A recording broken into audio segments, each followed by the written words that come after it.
Boa noite, irmãos de caminhada. Sejam bem-vindos hoje, nessa noite chuvosa, a essa casa de luz e oração.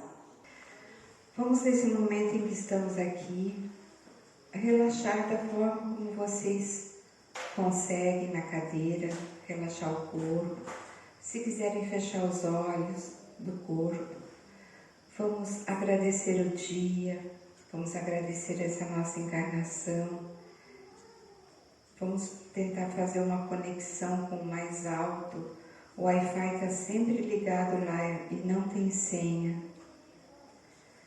Vamos agradecer a família, o trabalho, a casa, a comida, o ar, a água, a natureza, os animais, as flores, os frutos. Vamos possibilitar que os bons espíritos sempre nos guiem, porque eles estão sempre dispostos a nos guiar e nos ajudar. Nós é que às vezes fechamos as portas. Vamos receber também uma chuva de bênçãos que o Mestre Jesus nos envia sempre. Agradecemos aos espíritos protetores dessa casa e pedimos humildemente a ajuda deles na condução de hoje.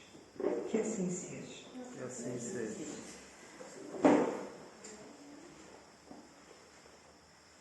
Hoje nós continuamos com o Evangelho segundo o Espiritismo. É esse livro que iniciou com a história, os objetivos do livro, depois foi para a história, quem eram os povos da época que Jesus veio. Depois falou sobre Sócrates e Platão, né? Precursores do cristianismo e do espiritismo. E aí depois começaram os capítulos. Hoje nós iniciamos o capítulo 5º. Esse capítulo ele foi dividido em 4 partes. Então 4 quartas-feiras será falado sobre ele, porque ele é extenso e também ele é muito específico no assunto dele, que é uma coisa que nos toca profundamente, que é sobre a dor e a infelicidade. Hoje nós falaremos do número 1 ao 13, os itens do capítulo, que é a justiça das aflições, as causas atuais das aflições, as causas anteriores das aflições, o esquecimento do passado e os motivos de resignação. Esse capítulo ele foi escrito há muito tempo, mas ele é muito atual, porque ele fala do nosso momento, ele fala das aflições que estamos vivendo. Somos nós nesse momento. E é muito importante que a gente entenda o momento e de onde vêm as nossas aflições. Então, falando em dor e infelicidade, presumo que todos aqui já tenham sentido tanto dor quanto infelicidade e que conheçam também muitas pessoas que sentem dores e infelicidades. E eu não estou falando aqui de dores físicas somente, mas de dores emocionais. Por que a gente diz que esse é um momento especial no sentido da dor e da infelicidade? Porque a gente olha as estatísticas e assistindo uma palestra de um palestrante espírita que eu gosto muito, chamado Haroldo Dutra, ele coloca os números da infelicidade. Então ele coloca que nós temos hoje uma alta taxa de suicídio, inclusive em jovens, alta taxa de medicalização. Os remédios mais vendidos são para depressão, ansiedade e angústia. Uma alta taxa de perda do sentido na terceira idade. Alta taxa de suicídio também na terceira idade. Alta taxa de violência contra mulheres. De violência contra crianças. Então, tudo isso mostra que nós estamos vivendo num mundo com muita dor e infelicidade. E se fosse comparar o momento de agora com a Idade Média, hoje nós estamos mais socializados, com muito mais informações, nós temos mais facilidade de emprego, de comida, né? De educação, de saúde, de conhecimento. Então, por que tanta dor e infelicidade? Mas quando Cristo esteve aqui na Terra, Ele deixou muita coisa em termos de parábolas, eu vou ler logo 3, que consta nesse capítulo, mas Ele falou, como a gente sempre repete aqui, as parábolas são ditas numa linguagem que era para os homens da época entenderem, porque eles viviam na lei de Moisés, olho por olho, né? Então Jesus tinha que falar de acordo com o que eles entendiam. Então às vezes a gente lê uma parábola assim e diz assim, mas eu não entendo o que ele quis dizer com isso. Como é que ele disse isso, né? Mas ele sabia que mais tarde nós teríamos condições de entendê-las melhor. Então, e por isso também ele disse que para que a gente pudesse realmente voltar ao cristianismo, reviver o cristianismo, ele nos mandaria o Consolador prometido. Tá, na época eu presumo que poucos entenderam, né, o que era isso. E esse Consolador, que é a doutrina dos Espíritos, nos explica direitinho o que Jesus quis dizer com cada uma das parábolas. E não é coincidência, eu presumo, que ele tenha falado de Consolador. Vamos analisar a palavra. O que é Consolador? É consola a dor. Aqui no capítulo 5, né, que se chama Bem-aventurados aflitos, é meio esquisito dizer, né, bem-aventurados aflitos, mas vamos entender o que ele quis dizer. Ele fala assim, em Mateus, capítulo 5, diz, bem-aventurados que choram, pois que serão consolados. Bem-aventurados famintos e os sequiosos de justiça, pois que serão saciados. Bem-aventurados que sofrem perseguição pela justiça, pois que é deles o reino dos céus. Em Lucas, diz, bem-aventurados vós que sois pobres, porque vosso é o reino dos céus. Bem-aventurado vós que agora tendes fome, porque sereis saciados. Ditosos sois vós que agora chorais, porque rireis. E novamente em Lucas diz, mas ai de vós ricos que tendes no mundo a vossa consolação. Olha a frase, que tendes no mundo a vossa consolação. Vamos voltar a isso depois. Ai de vós que estáis saciados, porque tereis fome.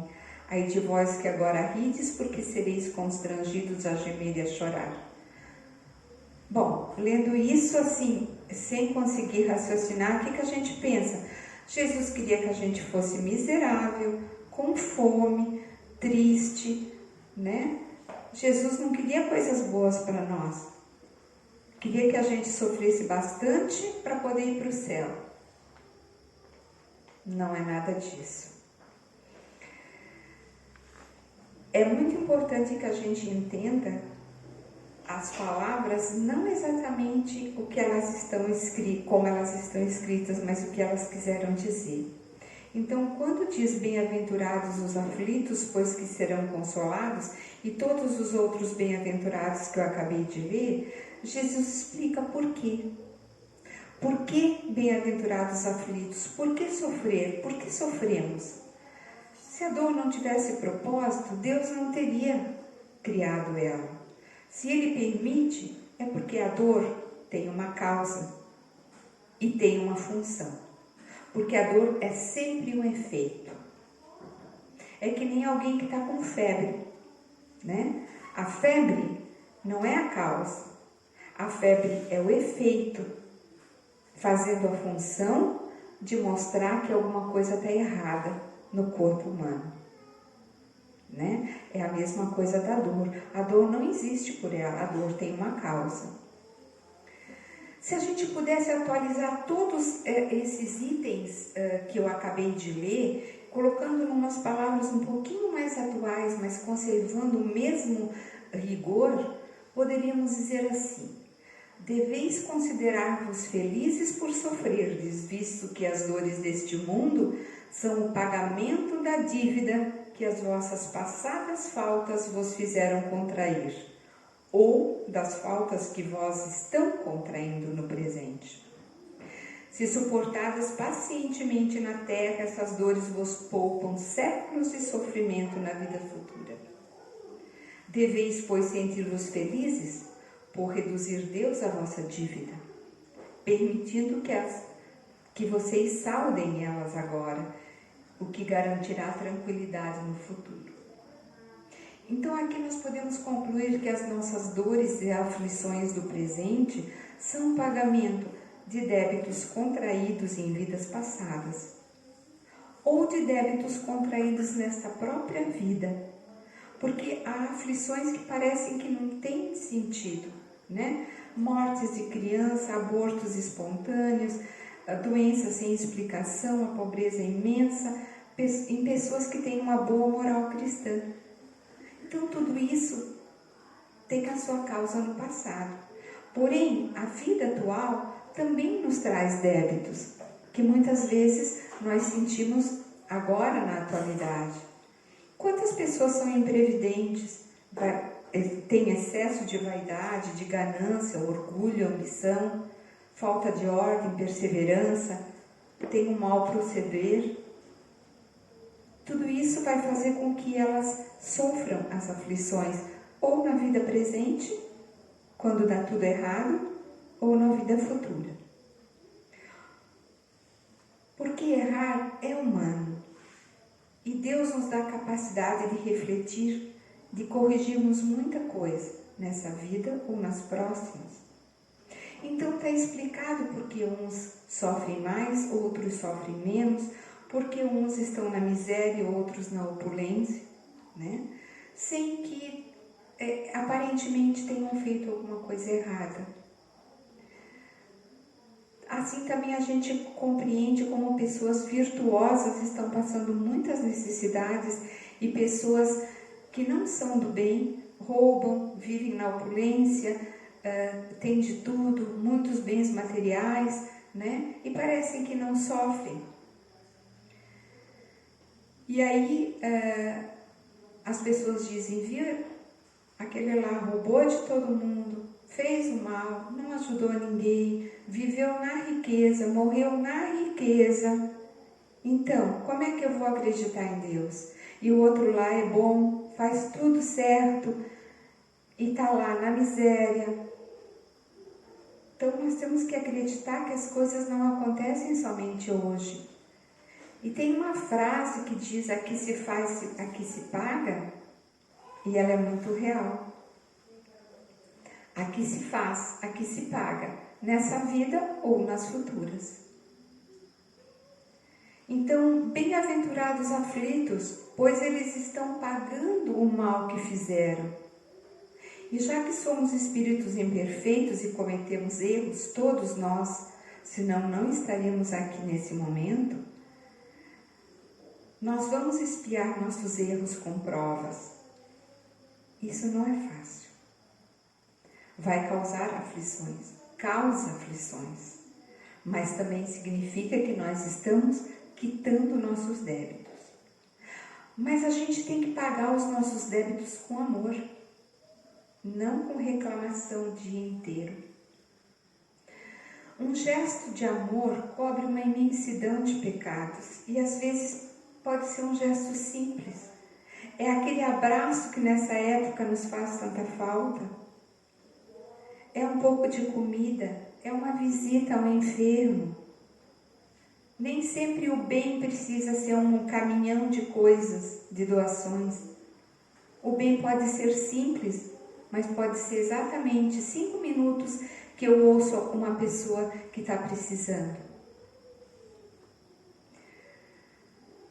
Às vezes, quando a gente não aceita a dor, a aflição, ou suporta reclamando, a gente está, em vez de quitando nossos débitos, às vezes aumentando eles. Então a gente tem que se ligar para ver se a gente não está aumentando a conta. Quando na vida espiritual, junto aos mentores, nós planejamos a reencarnação, porque sim, uma grande parte das pessoas tem a possibilidade de, junto com os mentores, planejar uma reencarnação. Mas o planejamento dessa reencarnação é um planejamento. Não coloca tudo exatamente como é que vai ser, porque deixa um espaço livre para o nosso livre-arbítrio. E aí a gente reencarna e a gente utiliza esse livre-arbítrio ou para diminuir o nosso débito, vivendo de acordo com as leis cristãs, ou aumentando a nossa dívida quando a gente vive em desacordo com elas. Isso a gente pode fazer. Porque a semeadura sempre é livre. Eu semeio o que eu quero, mas a colheita é obrigatória. Então posso fazer o que eu quiser, mas eu vou colher tudo o que eu fizer, tanto no bem quanto no mal. Muitas vezes, inclusive, a gente tem o hábito de colocar a culpa nas outras pessoas, né? Ou de fazer comparações. O meu vizinho conseguiu isso, eu não consegui. O outro lá, o meu cunhado, está com um emprego bem melhor do que o meu. A mulher do vizinho trabalha fora e ganha bem, a minha cuida da casa, não ajuda em nada. E daí vai. Quer dizer, eu não tenho culpa de nada, eu jogo a culpa nos outros. Eu comparo os outros. Tem um filósofo francês, tinha, não sei se ele já morreu ou não, eu acho que sim, Jean-Paul Sartre, que ele dizia uma frase que quando eu li eu nunca esqueci, porque é muito importante a gente ter isso na mente. Ele dizia que o inferno são os outros. Quer dizer, eu sou bem, sou boa, né? Sou uma pessoa, faço tudo certinho, tá? Mas o problema são os outros que me incomodam. Muitas pessoas não creem em vida futura, apostam suas fichas tudo nessa vida. Então eu vou aproveitar ao máximo, só se vive uma vida só mesmo, né? Porque daqui nada se leva, então eu vou fazer tudo que eu quero. Como que daqui nada se leva? Nós levamos tudo. O que nós deixamos? O nosso corpo material lá no túmulo, 7 palmos, não sei se é 7 palmos mesmo, mas enfim, nunca contei, né? O nosso corpo e todas as coisas materiais a gente deixa, mas a gente leva tudo que nós fizemos, tudo que nós pensamos, todas as nossas atitudes. O corpo fica lá, mas o perispírito, o espírito vão para o mundo espiritual, que é o nosso mundo de verdade, né? Aqui a gente está de passagem para aprender, como uma escola, a gente está aqui, mas depois termina a aula, a gente vai para casa. Então a gente leva para o mundo espiritual tudo que não é material. Então a gente leva assim. Nós somos espíritos imortais, mas às vezes a gente está numa experiência material, todos nós aqui estamos, né? Porque que sentido tem se a gente nasce, vive, morre e tudo acaba? É um jogo de cartas? Quem é que está brincando com a gente? Qual é o sentido? Não tem sentido. E a criação, ela é lógica. Tudo que Deus criou é lógico, é racional, é bem feito, tem um motivo. Então, nós cremos na vida futura, nós cremos na reencarnação. A ansiedade, a angústia, a inquietação, a ansiedade não doentia, né? Estou falando aqui, fazem parte desse mundo evolutivo, porque nós não podemos esquecer que somos seres imperfeitos, vivendo num mundo imperfeito, né? E nós estamos aqui nos sentindo um pouco presos, né? A cada dificuldade cumpre nos lembrar que se nós já tivéssemos evoluído mais rápido, a gente já estaria numa condição um pouco melhor. Mas o convite de Deus está sempre aberto. Tá difícil? Tá difícil? Faz alguma coisa. Faz alguma modificação. Dá o primeiro passo. Chama por Ele. Pede para Ele. Mostra que quer melhorar. Ele nunca desiste de nós. Ele nos pega no colo. Não esquecendo que nós não podemos alimentar uma fantasia a respeito do amor de Deus. Ele não nos coloca numa redoma de vidro, não. Nós não merecemos isso. Ele nos dá aquilo que nós estamos precisando para o nosso crescimento. Jesus nunca disse que seria fácil, nem nunca disse que não haveria dor, mas Ele disse que estaria sempre conosco. Porque a vida, gente, a vida pede crescimento, a vida pede movimento, a vida pede passagem. Feito um rio, sabe? Estão olhando um rio, aí dobra, aí ele dobra também. Aí depois tem uma pedra, ele pula, vai por cima, ou ele rodeia. Ele vai fazendo todos os movimentos que precisa para conseguir andar. Mas se por um motivo ele tiver que parar, estagnar, não tiver mais, ele vai, ou a água vai ficar suja, vai apodrecer, ou de repente vai estragar toda o que tem ao lado, né? Feito a essas barragens que de repente fazem os estragos que a gente já conhece. Então Jesus nos pede também, estando nos ajudando, a fé, a esperança, a ação e a paciência e resignação, sem parar. Ele não passou a crucificação inteira sempre berrando, revoltado, aos gritos. Ele não fez isso. Lógico, nós não podemos comparar a nossa elevação moral com a de Jesus. Mas esse é um exemplo, né? Às vezes uma unha encravada e nós estamos berrando. E é esse o propósito das experiências que nós temos tido, para nos prepararmos e evoluirmos como seres superiores. A gente não pode se esquecer que Deus está em toda parte. Nós estamos rodeados em todos os lugares do fluido cósmico universal e do amor de Deus.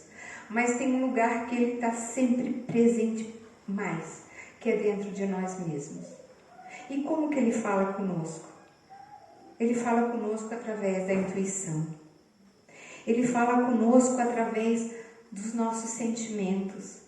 Daquele clique que dá de vez em quando a gente está com um problema, faz uma oração, dorme e dizem que o travesseiro é um amigo, né? E no outro dia você acorda e parece que você tem uma certa solução, ou você está mais tranquilo, ou você conversa com alguém, ou alguém telefona, ou de repente abre um livro, lê alguma coisa bonita e aquilo te dá um ânimo, te dá uma luz. Então essa é a intuição que através dos Espíritos Jesus nos manda diariamente se nós pedirmos. E nós temos que confiar nisso, porque nós andamos distraídos.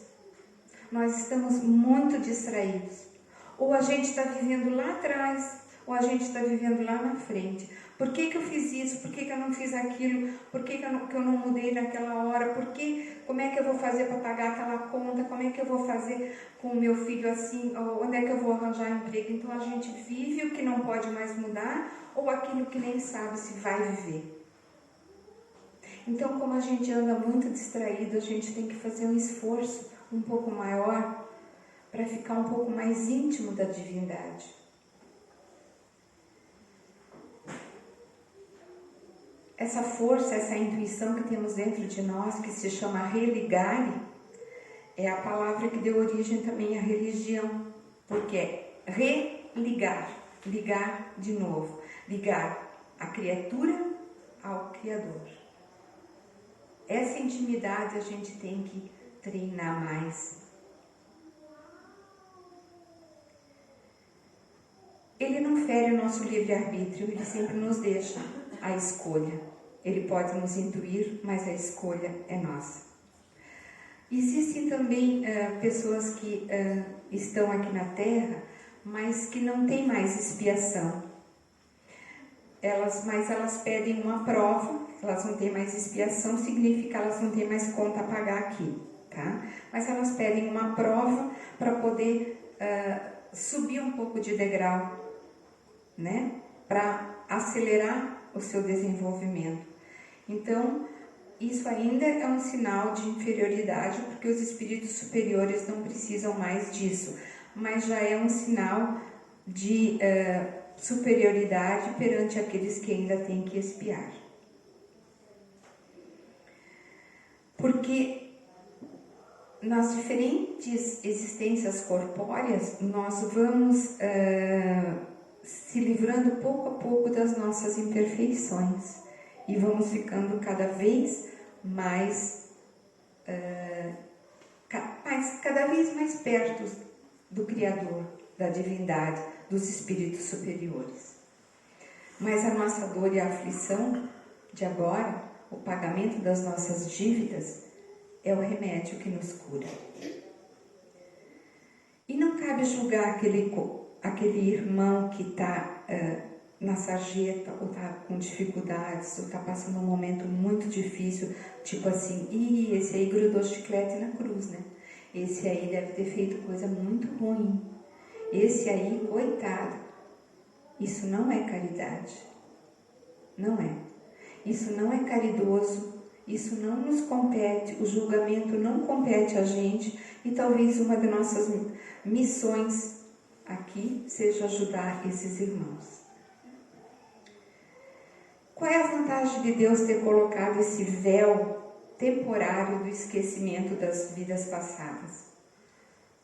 Como é que nós conseguiríamos conviver em família? Porque frequentemente as mesmas pessoas estão por perto, né? Aprendendo a lidar uns com os outros, a amar o outro como ele é, a perdoar, a compreender.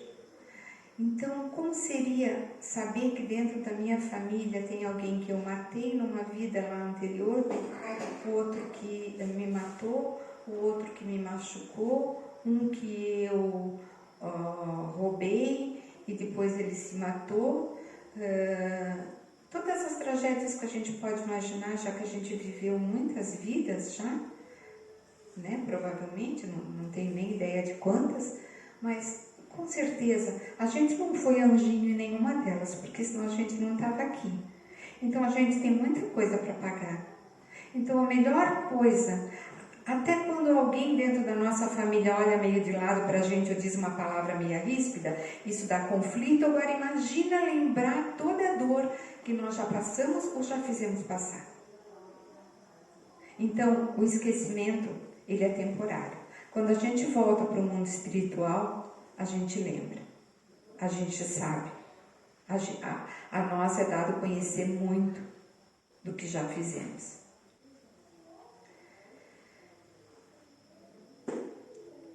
A Terra onde nós estamos agora não é ponto de partida nem de chegada, é uma travessia. Nós somos cidadãos do mundo. Provavelmente já vivemos em outros planetas. Talvez vamos viver em outros também. A nossa história é a própria história da criação, onde Deus nos criou a todos simples e ignorantes. Entramos e saímos de corpos perecíveis. Hoje nós temos esse corpo, amanhã podemos ter outro, branco, preto, amarelo, vermelho, homem, mulher. Então, quando a gente julga alguém pela cor, pelo sexo, pelo tipo físico, a gente não pode esquecer que a gente já teve muitos corpos e a gente vai ter muitos outros. Então, de repente, eu não gosto de japonês. Mas então é para lá que tu vai na próxima, né? Então, a gente tem que ter muito cuidado com isso. Somos todos irmãos. e somos todos sujeitos à lei divina. Então, respeitemos com muita gratidão os que nos deram a vida, os que nos aceitaram trazer-nos para cá, os que nos aceitam viver conosco, né? A Mãe Terra que nos dá a sobrevivência e da qual nós machucamos tanto. Vamos viver o que temos que viver, mas sem perder o discernimento e a consciência que essa vida é uma fagulha do tempo e que a luz que nos foi dada por Deus é o nosso verdadeiro envoltório. Hoje temos ainda que usar esse corpo denso e pesado, mas um dia o nosso corpo será muito mais sutil do que agora. Nós é que escolhemos quando. E não nos preocupemos tanto com o futuro e tanto com resultados. Os resultados dos nossos atos, ele é julgado no mundo espiritual. E lá, quando é feito o nosso imposto de renda, né? Quando é feito a compensação, quando é feito a história de tudo que fizemos aqui, não falha nada, não escapa nada. É tintim por tintim.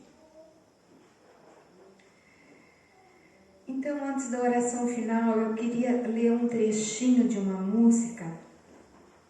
Eu não sei o momento que os autores estavam vivendo para escrever, mas ela diz tanta coisa bonita e nos faz entender também tanta coisa. A música é cantada por Maria Rita, mas escrita por Milton Nascimento e Fernando Brant, e se chama Encontros e Despedidas. Eu vou ler só um trechinho.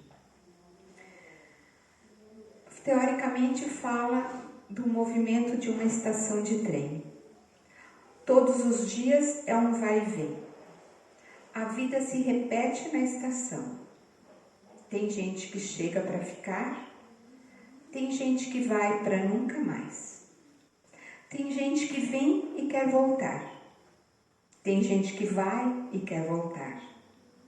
Tem gente que vai e quer ficar. Tem gente que veio só para olhar. Tem gente a sorrir e a chorar. E assim, chegar e partir são só dois lados da mesma viagem. O trem que chega é o mesmo trem da partida. A hora do encontro é também despedida. A plataforma desta estação é a vida. Então, nesse momento, vamos fazer a nossa oração final e depois teremos um momento do passe magnético. Vamos novamente relaxar, por um instante esquecer as nossas aflições abençoadas, que são as dores do pagamento das nossas dívidas. Vamos agradecer a Deus pela nossa vida, pelas pessoas que nos receberam nessa vida, os nossos pais, pelos que aceitam compartilhar conosco, pela terra-mãe que nos fornece os elementos dos quais foi tirado o nosso corpo material e também nos fornece o sustento. Agradecemos o dia de hoje, Pai, saindo daqui depois com as Tuas bênçãos. Agradecemos os mentores desta casa, que Deus nos proteja e abençoe hoje e sempre. Que assim seja. Que assim seja.